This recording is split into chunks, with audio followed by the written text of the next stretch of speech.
వాళ్ళు ఇబ్బంది పడి ఎవరైతే దాన్ని నమ్ముతున్నారో వాళ్ళు కార్నర్ అయ్యి బరస్ట్ అయ్యి ఇది వేరే రూపం అంటే నిజానికి ఒక రకంగా అనవసరమైనటువంటి డిస్టర్బెన్స్ క్రియేట్ చేయటమే. ఇప్పుడు చంద్రబాబు నాయుడు గారి మీద విహెచ్పి వారు మాట్లాడిన దానిలో హేతుబద్ధత ఉంది. అది ఓపెన్ డయాస్ మీద కాకుండా మీరు ఒకసారి మీరు కాన్షియస్గా ఉండి ఆయనేమో పొలిటికలైజ్ చేయాలనేది ఆయన తాపత్రయం.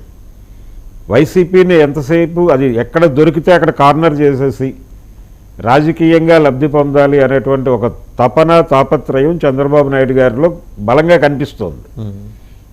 ఆ వేవ్లో చూశాడు ఆయన ముందుకు అది విషయం వెళ్ళగానే ఒక అద్భుతమైనటువంటి పాయింట్ దొరికింది మనకి, దీని మీద మనం సీరియస్గా అటాక్ చేయొచ్చు అనుకున్నారు తప్ప ఆ సబ్జెక్టుకు ఉన్నటువంటి సెన్సిటివిటీని పట్టించుకోలేదు అనేది నా అభిప్రాయం కూడా. అంటే అదర్ వే అరౌండ్ ఇంకో కోణం ఉందండి ఇందులో.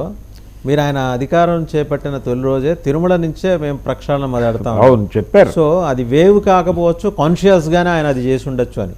కానీ అంటే ముందు వాళ్ళు ఆయన కూర్చుని అందరితోనూ కూర్చుని మాట్లాడి దీన్ని ఎలా హ్యాండిల్ చేద్దాము అనేది, అంటే ఇది బయటకి వెడితే అంటే ఓపెన్గా మాట్లాడటం కంటే కూడా ఆయన వైసీపీని టార్గెట్ చేయటం మీద ఎక్కువ ఫోకస్ పెట్టాడు.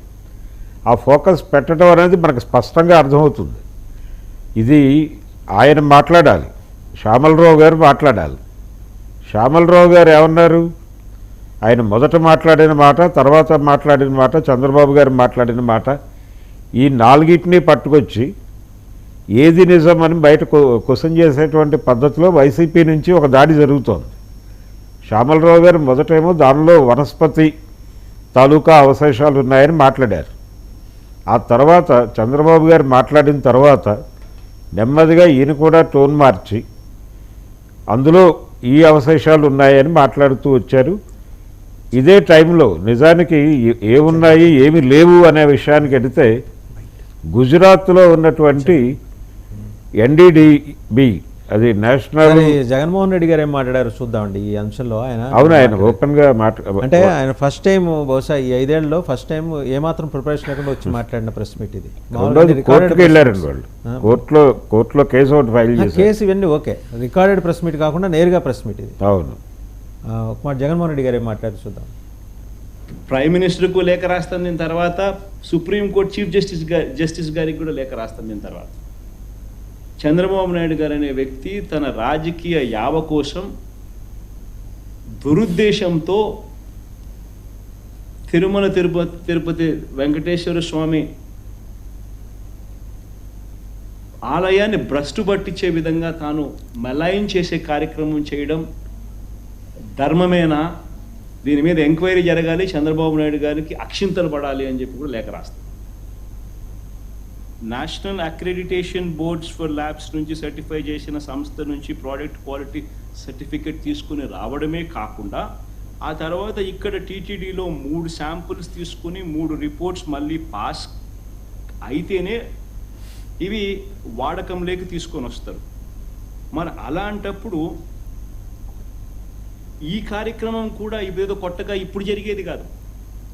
ఈ ప్రొసీజర్ కూడా ఈ రకంగా 3 శాంపుల్ తీసుకోవడము, ఈ రకంగా 3 శాంపుల్స్ పాస్ అయితేనే దీన్ని వాడకంలోకి తీసుకొని రావడం, ఇవన్నీ కూడా కొత్తగా ఇప్పుడు తీసుకొచ్చినటివి కాదు. ఇవన్నీ కూడా దశాబ్దాలుగా ఉన్నటివి ప్రక్రియ, ప్రాసెస్. చంద్రబాబు నాయుడు గారి హయాంలో 2014 నుంచి 19 మధ్య 14 నుంచి 15 సార్లు రిజెక్ట్ చేసినారు. ఏమాదిరి 14 to 15 times. సో చూసాం కదా ఆయన ఏం మాట్లాడారు. ఆయన ఏమని అంటారంటే చంద్రబాబు గారి హయాంలో కూడా 14 నుంచి 15 సార్లు చేశారు, రిజెక్ట్ చేశారు, మేము 19 సార్లు రిజెక్ట్ చేశాము, మరి ఇవాళ ఏమో కొత్తగా నేను కనుక్కున్నదో చంద్రబాబు నాయుడు గారు ఆవిష్కరించిందో కాదు, ఈ ప్రక్రియ ఎప్పటి నుంచో ఉందే. ఆయన ఈ కంటెన్షనల్లో ఏంటంటే మీరు వచ్చిన తర్వాత 8 సార్లు కంటైనర్లు వచ్చినాయి, 1000 కంటైనర్లు, మీరు పంపించినవి ఆ కంటైనర్లో ఉన్న శాంపిల్సే కదా, మరి అంటప్పుడు దాంట్లోనే కల్తీ జరిగి ఉండాలి కదా, మమ్మల్ని ఎందుకు బదనాం చేసి మళ్ళీ ఆలయ ప్రతిష్టను దిగజారుస్తారనేది ఆయన ప్రశ్న లాజిక్గానే ఉంది, కానీ ఆయన తాడి చెట్టు కింద నుంచి మంచినీళ్ళు తాగుతున్నారు.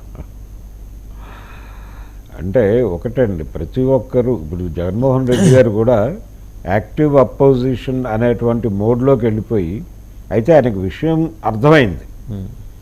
ఇది తన పార్టీకి చాలా సీరియస్ ప్రమాదం తీసుకొచ్చేటువంటి అంశము అనేది గుర్తించాడు ఆయన. అందుకనే అంత హడావిడిగా మీడియా ముందుకు వచ్చాడు.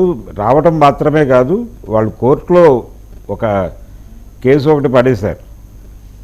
కేసు అంటే వాంటెడ్గా మమ్మల్ని ఇన్వాల్వ్ చేసేటువంటి ప్రయత్నం చేస్తున్నారు, దీని మీద ఒక సమగ్రమైనటువంటి దర్యాప్తు జరగాల్సినటువంటి అవసరం ఉంది అన్న టోన్లో వీళ్ళు కోర్టులో ఒక కేసు పడేశారు, ఎందుకైనా మంచిది అనే ఉద్దేశంతో.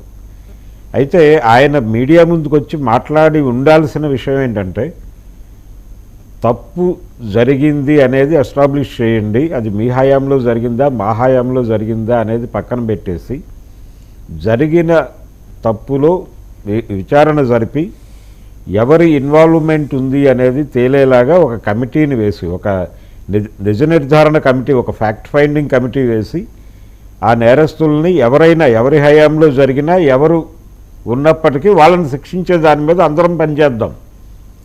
ఇది పొలిటికల్ అంటే రాజకీయాలకు అతీతంగా చూడాల్సిన విషయం అని కదా ఆయన మాట్లాడాల్సింది. అది మానేసి ఈయన కూడా దాన్ని పొలిటికలైజ్ చేసి మాట్లాడే ప్రయత్నమే చేశాడు. నిన్న చంద్రబాబు నాయుడు మీద నేను కంప్లైంట్లు ఇస్తాను, వాళ్ళకి రాస్తాను, వీళ్ళకి రాస్తాను, ఇది కాదు. అంటే వరదల సందర్భంలో కూడా ఈయన చేసినటువంటి కార్యక్రమం అలాగే అనిపించింది. అంటే యాక్టివ్ అపోజిషన్ అనే మోడ్లోనే కేవలం ప్రభుత్వం చేస్తున్న ప్రతి పనిని అలా భూతద్దంతో చూస్తూ విమర్శించుకుంటూ వెళ్ళిపోతే తన బాధ్యత నెరవేరుతుంది అన్న ధోరణిలో వ్యవహరించారు ఆయన. అది కాదు ఆయన చేయవలసిన పని. తను ఏం చేయగలడో అది చేస్తూ అప్పుడు ప్రభుత్వం చేస్తున్నటువంటి పనుల్లో ఉన్నటువంటి లోపాల గురించి మాట్లాడాలి. అంటే ముందు తను ఇన్వాల్వ్ అవ్వటం ద్వారా ఒక హక్కు సంపాదించుకోగలుగుతాడు ఆయన ప్రజాక్షేత్రంలో. దాన్ని వదిలిపెట్టేసి కేవలం విమర్శకి మాత్రమే పరిమితం అయిపోయేటువంటి పరిస్థితికి వెళ్ళిపోయాడు ఆయన. ఇప్పటికైనా ఎవరైనా అడ్వైజ్ చేయగలిగితే బాగుంటుంది ఆయనకి. ఈ యాక్టివ్ అపోజిషన్ అనేటువంటి మోడ్లోంచి బయటకు వచ్చి ప్రొడక్టివ్ అపోజిషన్గా మారుదాం మనం అనేది ఎవరైనా సలహా చెప్పగలిగితే జగన్మోహన్ రెడ్డికి, ఆయన అంటే ఇది అనవసరంగా భయం అయితే కలిగింది వాళ్ళకి. ఇది చాలా సీరియస్ అండ్ సెన్సిటివ్ విషయం. ఇది బ్రేక్ అయితే జాతీయ స్థాయిలో నిరసనలు మొదలైనవి ఆల్రెడీ. దేశవ్యాప్తంగా జగన్మోహన్ రెడ్డి విలన్గా మారుతున్నటువంటి ఒక సందర్భం కనిపిస్తోంది మనకి ప్రతి చోట. అందుకని ఇమ్మీడియట్గా మనం ఈ క్రైసిస్ మేనేజ్మెంట్ చేయాలి అనే ఉద్దేశంతో ఆయన రంగంలోకి దిగిన పద్ధతి బాగానే ఉంది. కానీ మాట్లాడిన మాటలు అలాగే ప్రస్తావించిన అంశాలు అవి కాదు ఆయన మాట్లాడాల్సింది, అది కాదు పద్ధతి. కొంచెం టోన్ మార్చాలి ఆయన. టోన్ మార్చి చంద్రబాబు